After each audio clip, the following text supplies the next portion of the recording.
Ilmu ekonomi dan berbagai permasalahan ilmu ekonomi. 1. Sejarah singkat ilmu ekonomi. Istilah ilmu ekonomi berasal dari bahasa Yunani yaitu oikos yang artinya rumah tangga dan nomos yang artinya aturan rumah tangga. Ilmu ekonomi merupakan disiplin ilmu yang mempelajari mengenai berbagai bentuk perilaku manusia dalam mencapai kemakmuran. B. Masalah pokok ekonomi. Jenis masalah pokok ekonomi ada dua, yaitu ekonomi klasik dan ekonomi modern. Masalah pokok ekonomi klasik.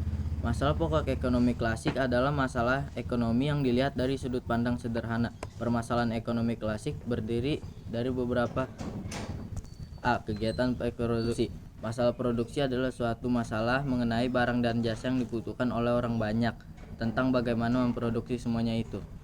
B. Masalah distribusi. Masalah distribusi adalah masalah bagaimana cara agar benda-benda atau barang-barang tersebut sampai ke tangan konsumen yang membutuhkan.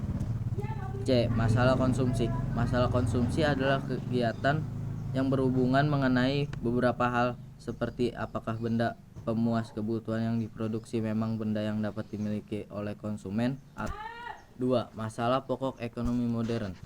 Adanya ketidakseimbangan antara keinginan manusia untuk mendapatkan barang dan jasa dengan kemampuan beberapa faktor produksi dalam menghasilkan barang dan jasa menyebabkan timbulnya masalah ekonomi. A. Barang dan jasa apa yang memproduksi what? Barang dan jasa apa yang akan diproduksi what? Mengapa hal yang akan diproduksi merupakan masalah pokok dan penting dalam kegiatan ekonomi?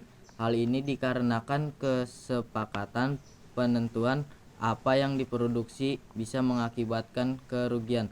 Selain jumlah sumber daya yang terbatas dalam menentukan apa yang akan diproduksi, ada beberapa hal yang harus diperhatikan sebagai berikut. 1. Barang dan jasa apa yang sebenarnya dibutuhkan oleh masyarakat. 2. Bagaimana tingkat ketersediaan sumber daya untuk memproduksi barang dan jasa yang dibutuhkan. B. Bagaimana cara yang dilakukan untuk memproduksi barang dan jasa. How? Dalam hal ini, aspek efisiensi atau penghemat harus dipertimbangkan oleh seorang produsen. Contoh, dengan melakukan pemilihan cara produksi yang paling sedikit membutuhkan biaya. Hal ini bertujuan agar barang dan jasa yang dihasilkan bisa dijual dengan harga relatif murah menggunakan mesin-mesin modern. C. Untuk siapa barang dan jasa diproduksi. Arti untuk siapa barang dan jasa diproduksi adalah tidak terjadi kesenjangan dan kecemburuan antar pemilik faktor produksi bagi siapa saja yang akan menikmati pendapatan dari kegiatan produksi dan bagaimana cara mendistribusikan pendapatan tersebut secara adil. Ada beberapa hal yang terjadi setelah adanya kegiatan produksi, yaitu 1. Upah akan diterima oleh seseorang pekerja. 2. Pemilik bahan baku akan menerima uang penjualan bahan baku. 3. Pemilik gedung dan tanah akan menerima uang sewa. 4. Pemilik modul akan menerima bunga modal.